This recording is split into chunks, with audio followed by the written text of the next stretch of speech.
In this video, we're going to take you through how to pass your ACCA SBR examination in a 15-minute masterclass top tutor session.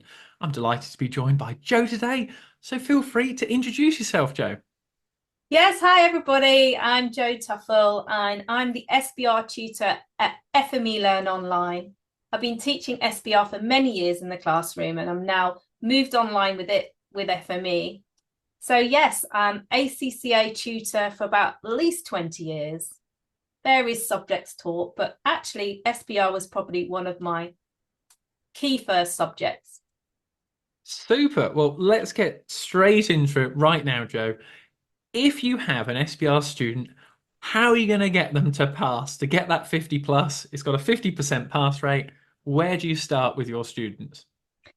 Well, where I always start is by telling them that the syllabus is vast, but they need to think about looking at that syllabus as looking at the breadth of it rather than the depth of it. So covering the whole syllabus is more important than having every single detail in depth. So breadth is more important than depth. And getting them to realise that this is an application exam. It's not a knowledge dump. Yeah. And if a student actually just sort of writes a sort of textbook answer, what are your Yes. thoughts on that? Well, they may get a 1 mark because they're stating the knowledge that's relevant to the scenario, but they won't get any marks because they haven't applied it to the scenario, any further marks. Yeah. Absolutely agree Yeah. on that. Well, what are we thinking about some top tips that you help your students out with? Kick us off so that the students watching can get some down. Well, it's mainly answer structure, which is the main thing. It's less is more. You've got to think more conservatively so that you do not go over time on a question. So none of this knowledge dump. It's more about reading the scenario carefully and planning your answer. But we don't want to see copy and paste from the scenario. That's not what we want. What we want to see is some relevant points from the scenario wrapped around the knowledge and then an opinion at the end.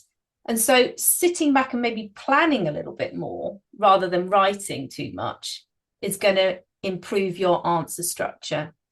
Lots of headings and lots of spacing. That's what I would say. So that's number one. I think that the examining team do call out a lot in their examiners' reports. Yeah. Yeah. I always say to students, imagine you're marking your own work. Does it look appealing? Can I see separate paragraphs? Have you written? I always find students don't actually write enough sometimes. So you got might have an 8 or a 10 mark question and they've written 2 paragraphs, and I go, you've not got a chance of even getting half marks on this part of the actual exam. But don't let me steal your thunder, Jo. What other areas have we got to get on record for some more top tips to help a student pass the SBR exam? Well, it's interesting you should say about they don't write enough. Sometimes that's because they run out of time. So you may find that that is in question 3 or 4 of the SBR exam. And that's because they spent too much time on question 1 and question 2 in section A. So what you need to get into your head is just move on. Okay, you need to allocate the time to the marks per question. So remembering that there are easy and straightforward marks, and you need to get coverage of the paper to get those easier, straightforward marks, which you'll hopefully pass with, rather than spending time doing everything you know. So I just think to myself, well, they need to go into it with a game plan and stick to that game plan. And so, I would say 60 minutes question 1, 36 question 2, 50 question 3, and 46 question 4. And the reason is because there's 4 professional marks going, 2 in question 2 and 2 in question 4. They should just come. They don't get time allocation. So I just say 2 minutes a mark, and therefore it's all simple and you can stick to time. And you not have this, oh, how many exact? It's 1.95 minutes a mark. No, let's just stick to 2. And then you've got to spare 3 marks to use elsewhere, which, you will go slightly over time on things. So the second top tip is just stick to time. Really important. Yeah, especially that question 1, usually a sort of group accounts question on there. and lots of students can just take so much time on it, and then they don't allocate enough for later on. Do you sometimes advise like a student might do the ethics question first, or is there a sort of strategy that you tend to like chat to your Yeah, students about? absolutely. Because there was a recent global conference for tutors, and the examining team were very clear, right, that the poor performance was always in section B, and it Mm, tended to be question 3 and 4, depending on which way they'd done them. And so often, because they've spent too much time on question 1, they're rushing through those final sections. So the examining team have said, look, why don't you stop and think about what's your best question? And you're right, it's normally the ethics question, which they won't go over time on because they can stick to time quite easily on that. Perhaps then move to question 3 and then come back to question 1. And mm. therefore, you've got that difficult question 3 out the way. And you're now on question 1. And you may find that you've got a little bit more time to go over time, although we don't want that. But you certainly don't want to go over time before you've started most of the paper. Yeah, completely agree. And I always, you're getting me thinking about when I did my exams now. I remember going into some exams that I failed, and the first half an hour or hour in, sometimes I didn't actually have much written down or didn't feel like I'd been making much progress. Whereas I think if students are doing that ethics question first, they probably feel like they've maybe got 10 marks in the bank already. I mean, is this sort of the thing that from a strategy perspective you look at? Absolutely, because every single mock of my students, they do tend to all do well in the ethics question. Mm, And I asked them afterwards, did you go over time? And they, oh no, got that done, tick them done. And they are getting, 80% or 90% of wow. the marks. And it's really important for you to get that in the bag and feel confident. So I always think, yes, let's do the ethics question first. And the Mm. examining team have said that too. Oh, wow. Should be a no-brainer then for anyone Yeah. watching this and doing the SBR exam. But what other things have you got down for your top tips? Maybe if you were going to do the SBR exam yourself. Well, this new section, this new question, question 1, has started in September 23 with this pre-populated spreadsheet. Hmm. There's 2 responses. So you've got the spreadsheet and you've got the word processor. And that actually some of the questions in section B also have that too. And so what they're trying to get you to do is use your employability skills a bit more and basically say, right, well, let's do the calculations in the spreadsheet and let's do the written section in the word processor and Yeah. reference your workings. And so what some students are doing are almost double counting. They're kind of doing the written and doing some work and some calculations in the word processor.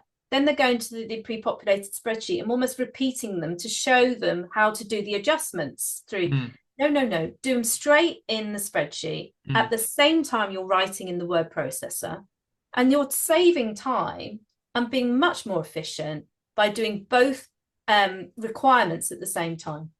mm. No, really good point there. And the SBR exam is already time pressured enough. You haven't got time to faff Yeah. around and basically sort of repeat the things on there. And it's worth noting the CBE platform. You get some students who say, "Oh, I'll just do it on Excel, and I'm sure it'll be fine." Is that in your sort of tips in terms of like the platform itself, past papers, mock exams? What are we thinking? Absolutely. When I do my online courses and when I do my classroom courses, every single revision class is done on the platform.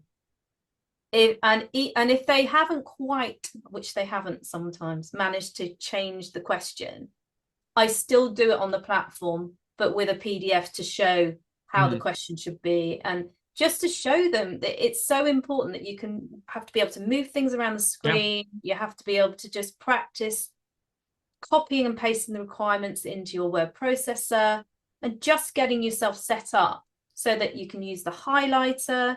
And it's the only way to make sure you're going to be time efficient in the exam. Mm, yeah. And you're kidding yourself if you're just going to watch a debrief video and think, yeah, I'll do that.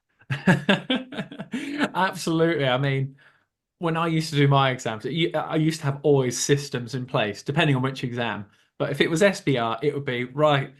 Let's get the CBE platform set up, probably scenario on the left, the word processor or the the spreadsheet on the right, and then I'm thinking, right, go to the requirement, what are the keywords, what's the company name? All these sort of things go through my head when I look through a question now.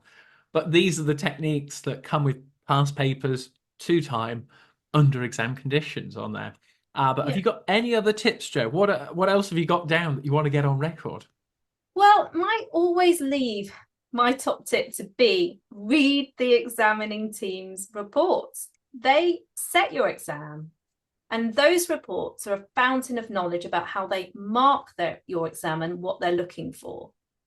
And you therefore know after you can pretty much see that if you've looked at a question on the platform, and then you've had a go at it, and you go and look at your answer, and you see, oh, I don't know whether I've got the right answer, or I'm not sure I'm going to get the marks. Well, the examining report will tell you where they gave the marks and what you should have got and what you shouldn't have done. And so it's a fountain of knowledge for you to improve. And if you don't read those examining articles, then you're setting yourself up for failure, really, if you're not taking their advice. Yeah, completely agree. And what I really like about those reports is it actually, when you read it through, you kind of go, I feel like I'm talking to the examiner as well. It's really nicely written, but it tells you the mistakes that students make and even sort of word it. If you're doing the exam in the future, don't make this mistake because so many people did it when they were going through. But are there any other things, Joe, that you've got to get on record that could be that little extra thing to get a student the 50 plus? Well, it really is all about breadth of knowledge, because they do say, the examining team say, that question 3, which is the one that is mainly about all the IFRSs and IASs, they see time and time again, people have left massive blanks and say there's 4 requirements, they've left 2. And it wasn't down to time, because they look back and they look at your time management and stuff. It was literally down to knowledge. Yeah. So although we say do not regurgitate knowledge, you do have to have the knowledge to be able to apply to the scenario. So don't cherry pick, I'm not going to cover, I'm not going to cover that particular point in financial instruments, which I don't understand, because it will come up. So breadth rather than depth is the most important thing. Yeah, absolutely spot on. And if you're struggling to actually understand some of the technical articles, one of the best ways to have a look at those actual IFRSs on there, I would say. And the other thing I always speak to students about is actually expect things to go wrong in the SBR exam. Like when you're reading through the scenario, please don't expect like, oh, it's all sunshine and rainbows and this business is fantastic on there. You should expect that there could be, cut-off issues or events after the reporting period, or are they going on about revenue? You got to think as you're reading through the scenario, what is going wrong here? And having that real critical mindset I always used to have, that each sentence could just have that nugget of information that is 2 marks for you to write about on there, would you say? Yeah, absolutely. So another tip that came from the examining team was that they do write the technical articles for a reason. So there is a sustainability article out there which goes into depth for those sustainability standards S1 and S2. And there's little nuggets in there that came out in their disclosure question about has this company disclosed sustainability according to the sustainability standards. Yeah. And so it was all in that technical article. All you had to do was sort of understand that article, and then you would have been able to answer the question by applying it. So they do write these technical articles for a reason. I've seen it happen quite a few times. So my top tip is do make sure you read those technical articles, because they are from the examining team. Yes. ACCA students, you have been warned on there. And the last thing would be, I'd have to get on record for your financial reporting exam, if a student's watching this, and maybe you got sort of 50 to 59, something in that sort of ballpark, or maybe it was a long time ago, or maybe this is your first ACCA exam and you've gained some exemptions. When you start to do like the SBR exam, the step up, you are at the strategic level. It is seriously tough on there. Do not underestimate it. And those are going to be my final words of wisdom as Joe nods in agreement with me on there. But I just want to say, Joe, thank you so much for coming on today, sharing your insights. And have you got any final words of wisdom or best of luck for the students? Oh no, best of luck. And absolutely, just your point on FR. All of FR is now in SBR. So that knowledge that you've gained at FR needs to be transferred to SBR. Mm. And so it's important to pick the right course, which doesn't just go, oh, that's all the same knowledge. Yeah, because, you know, actually we all know that we've done it, say, 2 years ago, or we worst of cases, we got an exemption. And so we do need to make sure that any courses that you pick, that you do revise all the FR knowledge, because it's highly testable at SBR. And it's tested in a different way, but it's still highly testable. Yeah, absolutely spot on, Joe. Well, best of luck, guys, with your examination. I've put all of Joe's details in the description of this video, and maybe enjoy yourself with your SBR revision and leave us a comment how you get on as well. So thank you very much.